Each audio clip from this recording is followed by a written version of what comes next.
March 10th. Nina moved into the apartment alone. It was old, the kind of place where the floorboards were warped and the hallway light flickered if you stepped too hard. But she didn't care. It was cheap, and she needed out. Out of her last place. Out of that relationship. Out of the city, really. The landlord was an odd man with nicotine-stained fingers and eyes that didn't quite meet yours. "Top unit's empty," he told her, nodding toward 3B. "Been that way since December. Woman left all of a sudden. Nurse. Quiet." Nina didn't ask why she left. She should have. March 14th, 3:12 a.m. She woke to a sound directly above her bed. Thud. Then a pause. Then the slow, unmistakable sound of footsteps, but wrong. Not walking. Dragging. She sat up, holding her breath. The noise stopped. For a moment, she thought maybe she imagined it, until she heard something else. A faint voice, right above her. "Don't move." She froze, stayed like that until sunrise. March 15th night. She confronted the landlord. "You said no one was up there." "There isn't," he said, frowning. "I heard them last night." He scratched his arm until it bled. "Place is old, buildings creak.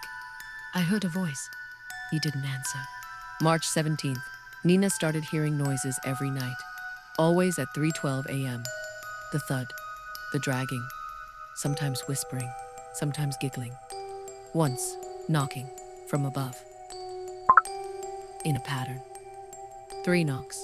Pause. 3 knocks. Pause. 1. She looked it up. Morse code. SOS.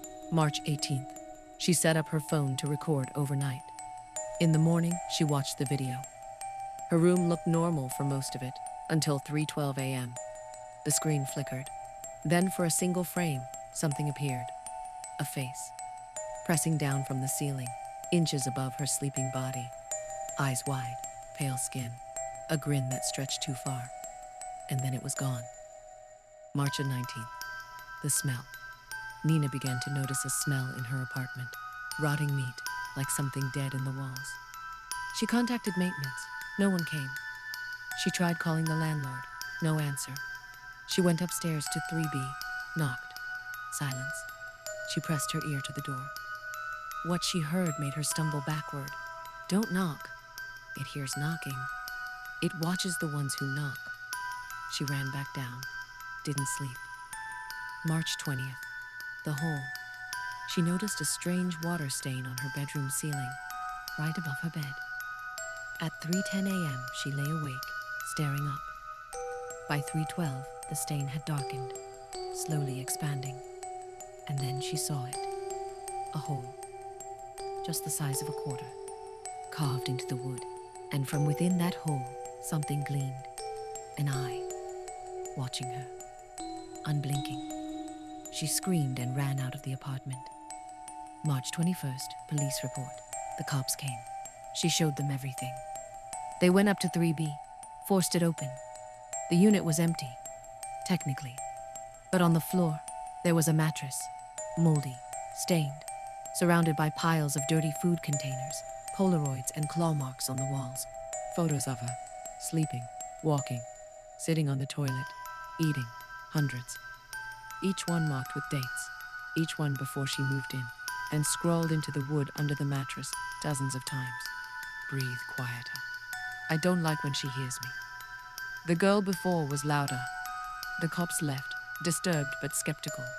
Some freak squatter, they said. They sealed 3B, told her to move, said they'd follow up. They didn't.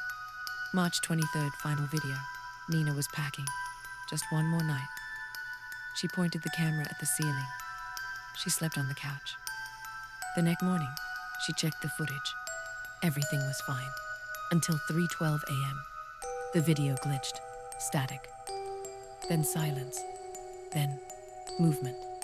Not from the ceiling, but from behind the camera. From inside the apartment. A tall figure stepped into frame, inches behind her sleeping form on the couch.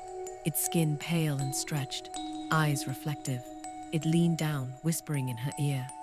She moved the bed. Bad girl. she never woke up. Not in the video, not the next morning, not ever. Aftermath. When police returned, the apartment was empty. No signs of struggle. The only thing left was her phone, still recording. The last frame. A video from above looking down, from inside the ceiling. The breathing is still there. And sometimes, a whisper. The new one sleeps deeper.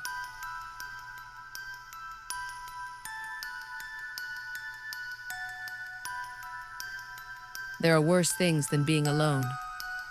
Maya didn't ask questions when she signed the lease. She should have.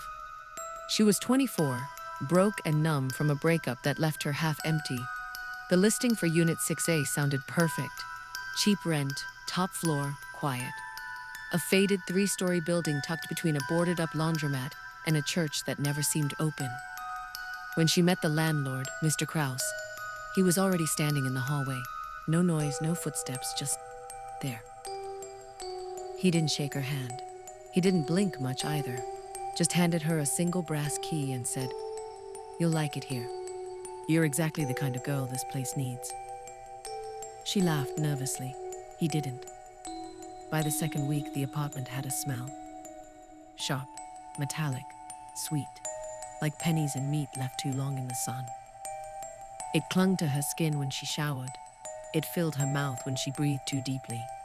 She scoured the fridge, the garbage, the drains. Nothing. The smell came strongest through the bathroom vent. One night, she stood in the dark and leaned toward it, holding her breath. It was faint, but undeniable. Breathing. Long, slow. Not hers. By week 4, the scratching started. Soft at first, like fingernails across paper, then more frantic, desperate. She tried to record it.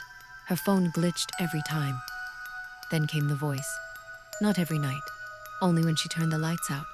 She screams like the others. Don't make her scream. She moved the bed. I don't like when they move the bed. Stop breathing so loud. I can hear your lungs. It wasn't coming from the vent. It was coming from inside the wall. One morning, while brushing her teeth, she noticed something in the vent. A shape. A circle. She removed the grate. There was a camera lens jammed deep inside, wires trailing into the wall. Not Wi-Fi, wired, deliberately hidden. She followed the cable as far as she could. It vanished behind the tile. She ripped it out and ran to confront Mr. Kraus. She pounded on the door of Unit 6B, screaming. No answer. The building manager found her in the hallway, sobbing, confused. "Mr. Kraus," he said. "Sweetheart, he died. A while ago. 2 years at least. That unit's empty." She insisted she had spoken to him. Let him in. Several times. The manager stared at her. There hasn't been a working lock on that unit for months. No one should have been able to open that door. The police came. Reluctantly, dismissively, until one of the officers tried opening the locked panel in the basement hallway, behind a shelf covered in old paint cans. Inside, they found a narrow tunnel, carved crudely into the wall insulation, leading up through the walls of the building. And at the top of that tunnel, they found a chamber, small, claustrophobic, hidden directly behind Maya's bathroom. No light, no window, just a thin foam mattress, dozens of half-eaten food containers, and Polaroids, hundreds of Polaroids, taped to the walls, stacked in piles, some pinned like trophies. All of Maya, sleeping, sitting on the toilet, singing to herself while washing dishes, crying after a phone call, changing clothes, staring at her reflection. Each photo was numbered, dated. Some were taken before she moved in.